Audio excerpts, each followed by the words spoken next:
We went over solving inequalities on Monday, and we went over solving absolute values on Tuesday. Today, we're going to combine those two things. So if you look at the top, it starts with the solutions for the absolute value of x is less than 3 are the points that are 3 units from 0. This solution is called a conjunction. This is when we say and. Remember our and and our or. So if absolute value of x is less than 3, I'm an and. So I write it as negative 3 is less than x, less than positive 3. And then when I graph it, I put my open circles on positive 3 and negative 3. And then I would go ahead and put myself in the middle, right? So x is everything in between those two numbers. So I'd end up in here. For the next one, it says the solutions of absolute value of x are greater than 3 are the points that are more than 3 units from 0. This is called a disjunction. This is our or. Okay? So conjunction was and, disjunction is or. So we write it as x is less than 3 or x is greater than 3. And then when I graph it on my number line, once again, my open circles are going to be on my negative 3 and my positive 3. And I'm going in the opposite directions. They go away from each other. They don't want to touch each other. They hate each other, so they decide to go the other way.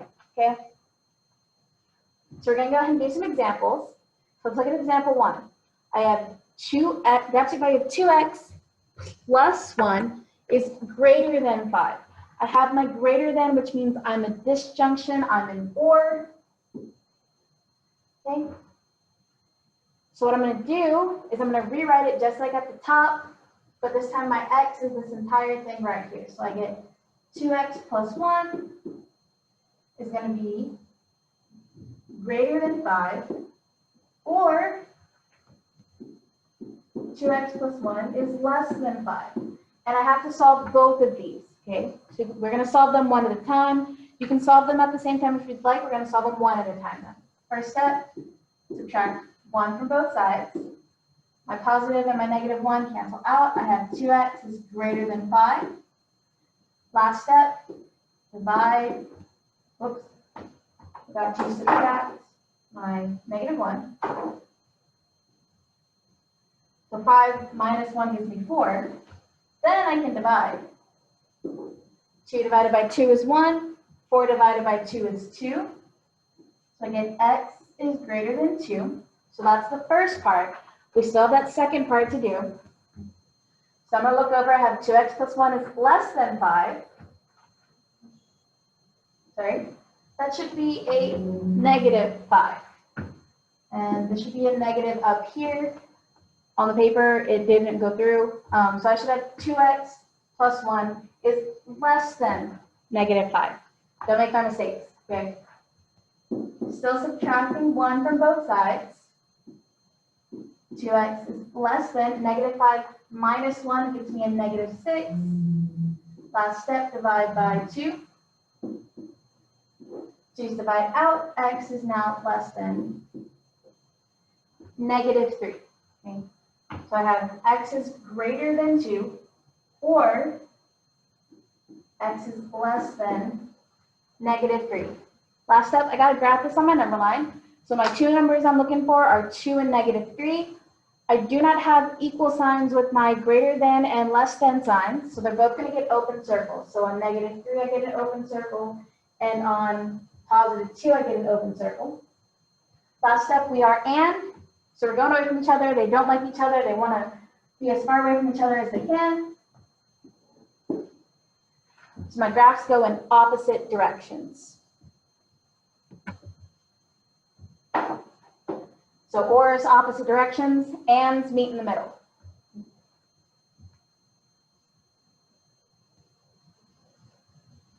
we're going to keep going.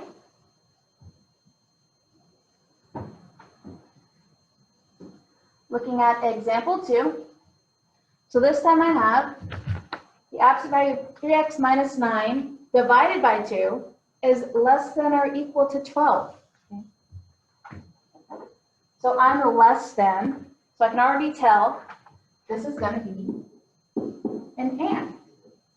which means on my number line, I should be going in the middle. They should be meeting each other, okay? So the first thing I want to do is I want to get that absolute value by itself before I go ahead and start solving it. That means instead of dividing by 2, I'm going to multiply both sides by 2. My 2's divide out. I'm left with the absolute value of 3x minus 9, still less than or equal to, and now 12 times 2 gets me a positive 24. So when we're doing our ands, we can set this up in one long kind of equation. What you do is you take your negative version of your answer, copy our sign so it's still less than or equal to, and my x goes in the middle. So the thing inside my absolute value goes in the middle. I still have another less than or equal to sign, and then lastly, my positive version of my answer goes on the other side. And we're going to have to solve these kind of simultaneously. We'll go through it slowly so you can see what's happening. So if I look at that 3x minus 9, I'm trying to get x by itself. So I need to add 9. And what this means is I'm going to add 9 everywhere. Negative 24 gets added 9. Positive 24 gets added 9. And then I start simplifying. Negative 24 plus 9 gives me negative 15. Still have my less than or equal to sign. In the middle, my 9's cancel out. We write the next less than or equal to sign, and then 24 plus 9 gives me positive 33. Last step, x is still attached to that 3. I'm multiplying 3 to it, so the opposite would be to divide everything by 3. When I do this, my negative 15 divided by 3 gives me a negative 5. I didn't divide or multiply by a negative, so my sign is still less than or equal to. So those negatives, just like yesterday, we're still looking out for those. And 3's divide out, I'm left with a positive x. And then lastly, 33 divided by 3 would get me a positive 11. So if I'm looking at my number line over there, I see it doesn't exactly go to 11, but I kind of need it to. So we're going to renumber some things for our own sake. So we'll say on this side, right, I have 2, 4, 6, 8, 10, and 12 on my number line, and then my 0, and then negative 2, negative 4, negative 6, negative 8, negative 10, and negative 12. So those are my new numbers on my number line, okay? So the two numbers I'm looking for are negative 5 and positive 11. So they're going to be in between my negative 6 and negative 4. So I'm going to be right here. And I have that equal to sign, so I'll put a closed circle. Okay? And then I need my positive 11, so that's going to be in between my 10 and my 12. So I'm over here. And then I am and, which means I meet in the middle. They go to each other, they want to be friends, but we're going to connect them. You can always redraw your entire number line. I did not. As long as I know that it's in between negative 5 and positive 11, you're good to go. Remember, my ors don't like each other, they want to separate, and my ands love each other, they want to meet in the middle. So we've done an example of our or and an example of our and. I'm going to go ahead and look at this third example. So it tells me negative 4 times the absolute value of x plus 3 is greater than or equal to a positive 8. Okay. So looking at this, this tells me the first thing I need to do is I have to get that absolute value by itself. So I'm going to divide both sides by negative 4. When I do this, negative 4's divide out, left with absolute value of x plus 3. I did divide by a negative, so I have to flip my sign. Instead of greater than, it's having less than or equal to. And lastly, 8 divided by negative 4 is negative 2. So the absolute value of x plus 3 is less than or equal to -2. Now, from what we know about our absolute values, my answer comes out positive. So if my answer is positive, how can I be less than -2? I can't, right? So that means that this is a case of no solution. So if I know my absolute value can't be less than 0, 0 is kind of my medium ground. It can't be less than a negative number. My absolute value can't be a negative number. Then I can't get an answer. So number 3, our short, sweet, and simple example on number 3 just tells me I don't have a solution.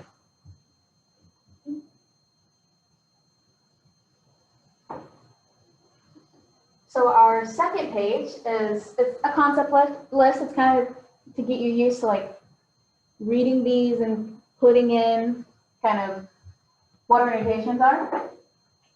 Let's see, our concept list tells us we have the absolute value of x is less than 3. We have absolute value of x is greater than 3. We have the absolute value of x is less than or equal to 3. And then the absolute value of x is greater than or equal to 3. And lastly, the absolute value of x is equal to 3. So let's see, number 1 says more numbers than 3 units away from 0. So this tells me that if I'm looking at 0, so look at my number line, right? Here's 0. I'm supposed to be more numbers than 3 units away. So here's a 3, here's a -3. So units away just means how many times I move away from 0. Okay, I'm moving 3 in one direction and 3 in the other, but I'm going every way away from 3 units from 0, which means I'm heading out in both directions. Since I'm heading out in both directions, that means I'm in, that means I'm in OR, which means I should be absolute value of x is greater than 3. Right? Look at number 3. So that tells me I'm in the middle right there. I'm in between my -3 and my +3. I'm met in the middle, which means I'm going to be a less than in this case. That's my and, right? So if I look at my ones that are less thans, I have an open circle on positive and -3. So now I'm going to start off with that absolute value. And since I'm an and, I'm less than 3. So this is kind of just taking what we know really, and just kind of answering in our concepts, right? So we do the first line together, and then I'll pick some from the second 2 lines for you to do on your own. So this says, number 2 says, numbers 3 units away from 0 or more than 3 units away from 0, right? So it's almost like number 1. Only difference is, in number 1, I was only more than 3 units away. I wasn't 3 units away. So I had open circles. I draw this one, put out my 0, my -3, and my +3. This time I'm 3 units away. So I'm going to start in these 2 places. So I got closed circles, and then I'm moving away, forever away. I am in OR, not in AND. To get absolute value of x is greater than or equal to 3. Page 2 was 4, 8, and 9, and then page 3 is going to be 4 and 8. So, yeah, page 2 and page 3.